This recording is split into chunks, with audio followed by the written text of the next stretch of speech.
It's a classic and very adult scene from the film When Harry Met Sally, and it took place in one of the most famous delis in the world, Katz's in New York.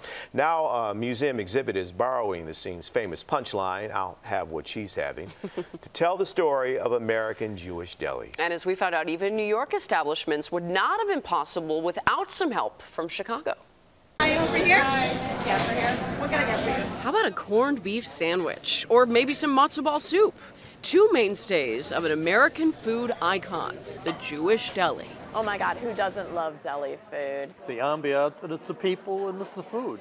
Brings back nostalgia. The variety, when you look at the menu, they must have 100 items. The humble but beloved deli is now the focus of an exhibit at the Illinois Holocaust Museum in Skokie.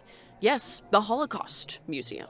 And that's because many of the businesses in Chicago were opened by Holocaust survivors. This is a meat grinder that was owned by Fela and her husband Leon, who owned Leon's that was on Howard and Crawford, and they are both survivors from Poland. Ariel Weininger is the chief curator of collections and exhibitions at the museum.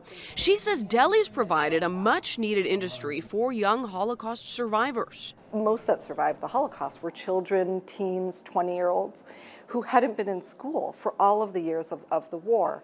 So they needed to learn a trade. And while people often associate that trade with New York, Weininger says she made sure to update the traveling exhibit with Chicago businesses. We see these names that we know so well, like Eli's Cheesecake Company, which originally owned a number of delis before they went specifically into cheesecake. S. Rosen, again, famous for its hot dog buns and its rye. More than that, she says Chicago was essential to the many delis in New York.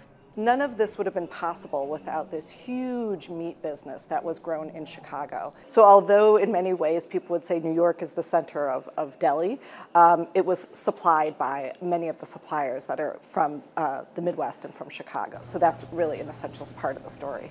A story that's been delighting people across generations. I think it represents comfort. I think it represents their roots. And it tastes good. That it does. The deli you saw in the story, Once Upon a Bagel, is a sponsor of the exhibit, which runs through April 14th. And if you're there and you get hungry, the museum offers deli food on the last Friday of the month while the exhibit is running. Perfect description. It's comfort and it tastes good. Very much so. Now I'm craving corned beef. Same. All right, we know what's for dinner.